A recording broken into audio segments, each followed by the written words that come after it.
Is this something that's going to affect my children's health long term? In most cases, no. I guess if there's a chronic deficiency in something and it's affecting growth and development, then potentially yes. So that's where, if you have any concerns, it's being proactive and getting in touch with the GP, getting a referral to a dietitian, seeing a dietitian privately, getting those, just so we're crossing off any potential concerns. Yeah. But, and also that social side of things, like you were talking about before, eating out can be a really stressful time, and as kids get older, we're wanting to build strategies to make that less stressful. Because I think sometimes it's when you've got the nutrition taken care of, or it's managed, and you know that you're getting everything you need, and it's not going to affect health. It then comes to the social side, going, how are we going to navigate parties, and how are we going to navigate, like you say, those restaurants and other situations. But it's kind of, once nutrition-wise, it's kind of not that it's not stressful anymore, because you're still going to stress about it because you're a parent. But knowing that from a health point, we're getting what we need. But then, like you say, it becomes that maybe the mealtime behaviours are then impacting your stress, and it's more that kind of piece, which I guess is where we work in quite a bit, like obviously getting the dietetic piece taken care of, and then we kind of do the strategies and the long how to make life a little bit easier. I think. As a ARFID parent, so a parent with ARFID, is it something that they will pass on to their children either genetically, or this might be a too big a question, genetically, or by their children mimicking their style of eating? Is that?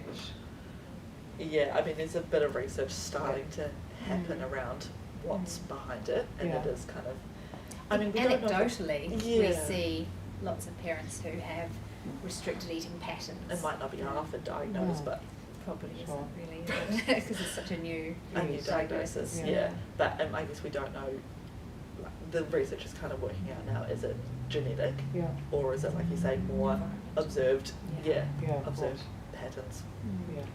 Potentially a bit of both, to be fair, because I guess ARFID has a huge sensory component as well, which is sometimes where that neurodiverse piece comes into it, but the sensory component can be quite, a big contributing factor to why children don't want to eat, because every time they ate a food it didn't feel good, so I'm going to stop doing the things that make me feel bad, kind of thing. But there is research coming out on that. There's people starting to because I do it. Look at my situation where I've got two children eating, with restricted eating. My husband and I love every type of food there is, and there's nothing that we won't eat. So that's why, and I threw everything at them as babies. So that's why I sort of, it's just got to be a genetic. And I guess that's where, like, some of that parenting guilt that you talked about.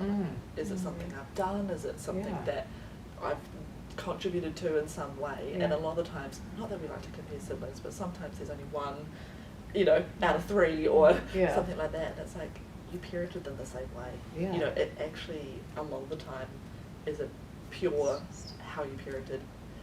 It's just something in their body, or genetics, or one of those factors, and sometimes, like, your situation, we don't know. I always thought that it was when they had access to junk food, so when they were old enough to eat potato chips and stuff like this is my, obviously found that it's not the case.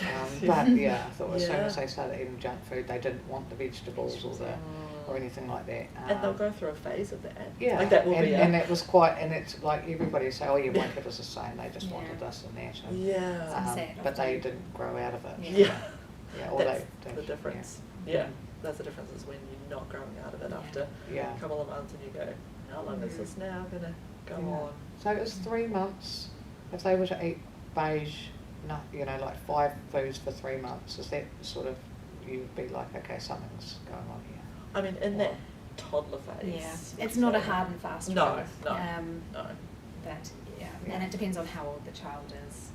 If they're cutting out whole food groups, if foods are coming out and they're not going back in, they're all sort of red flags that you might want to keep an eye on the other. Yeah. But I guess we can't say that for everyone, because then it's like a mental time frame of, well, we might then get to a year and go, oh, hang on, we could have, this has actually been happening for a whole lot longer. But I say more just that toddler phase, because toddlers are erratic and unpredictable, and they do things for a short period of time. And half of the toddler diet, don't they?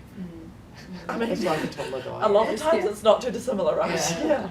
Yeah. But I mean, if you're concerned, I think that is grounds enough to seek advice and help. Because the sooner you sort of start to address that, the sooner you can implement those strategies to start broadening everything.